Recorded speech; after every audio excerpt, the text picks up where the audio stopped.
qui le déclarent avec les sentiments.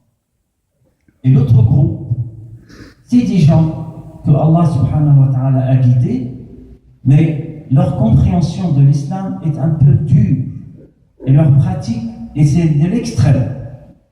Et pas que sur le plan individuel, mais ils essayent de l'imposer sur toute la communauté. C'est-à-dire, c'est lui que Allah lui a donné les conditions pour pratiquer paisiblement, parce qu'il a le temps, il a les moyens, il va l'imposer à celui qui travaille ou celui qui se retrouve dans les contraintes. Il va faire al-haraj, al-mashaqqa, la difficulté. Face à ce problématique,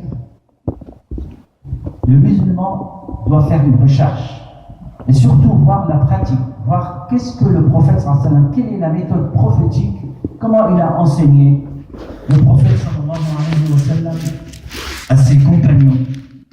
J'ai choisi de vous traduire les derniers versets de la sourate La Vache que vous devez connaître, parce que c'est des sourates très importantes, c'est des versets, les derniers versets, il y a un très bon dua. Allah subhanahu wa ta'ala il nous dit Lillahi ma fi samawati wal ard. À Dieu tout ce qui est dans les cieux et tout ce qui est sur la terre. Wa in tubdu ma fi anfusikum aw tukhfuhu yuhasibkum bihi Allah. Que vous manifestiez, c'est ce qui est en vous, ou que vous le cachiez, Dieu vous en demandera compte. Et puis, il pardonnera à qui il veut, et il châtiera qui le veut, et Dieu est capable de tout. فَيَغْفِرُ لِمَنْ يَشَاءُ وَيُعَذِّبُ مَنْ يَشَاءُ وَاللَّهُ عَلَى كُلِّ شَيْءٍ قَدِيرٌ. Quand ce verset a été révélé, ça a été dur pour les compagnons du prophète sallallahu alayhi wa sallam. Parce qu'il y a là une problématique. Allah subhanahu wa ta'ala, il dit que vous serez jugés de tout. Que vous le cachiez ou que vous l'expressiez. Que vous allez le passer à l'acte ou à la parole, ou que vous allez le cacher, c'est-à-dire nos sentiments, tout ce qu'on ressent. Les compagnons ont compris tout de suite et ils sont venus se plaindre au prophète auprès du prophète sallallahu alayhi wa sallam, de dire au prophète, là c'est très dur. Alors tout de suite le prophète leur a appris la meilleure méthode qu'on doit nous apprendre, mes frères. D'abord, il leur a dit, ne soyez pas comme les fils d'Israël, comme le peuple d'Israël. C'est qu'ils ont reçu les ordres et tout de suite, ils ont décidé de refuser d'exécuter. La taqulu sami'na wa asayna. Donc, le prophète leur a dit, non, quand vous recevez quelque chose, une mission difficile, dure, tout de suite, dites, oh Allah, on se met à votre volonté. Qulu sami'na wa ata'na.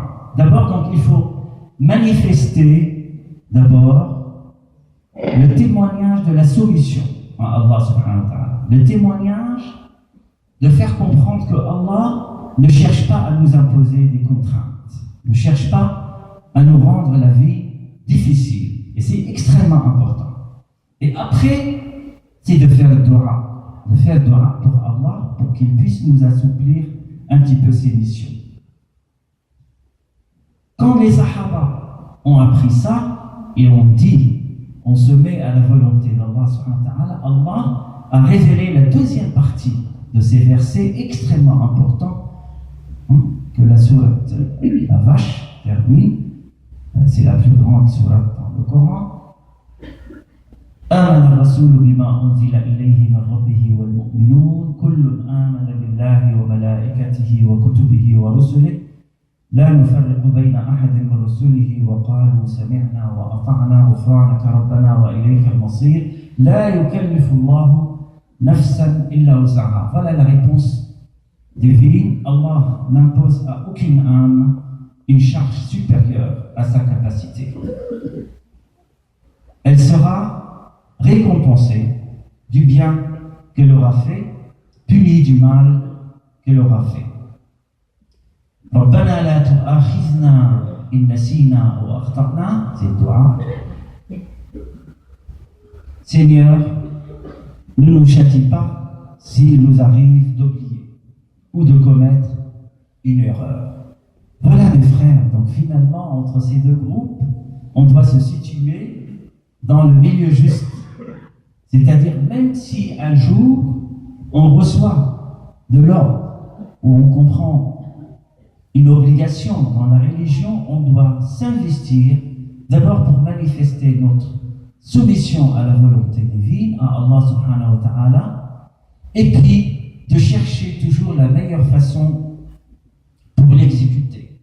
Mais le niya, la façon d'agir, c'est extrêmement important. Deuxième verset qui nous explique très bien la même situation. يقول الله عز وجل أيها الإخوة في آية أخرى وإذا جاءك الذين يؤمنون بآياتنا فقل سلام عليكم كتب ربكم على نفسه الرحمة أنه من عمل منكم سوءا ثم تاب من بعده وأصلح فإنه غفور رحيم. هذه الآية تشرح كالآيات السابقات في نهاية سورة البقرة ولكن تطرح أمرا.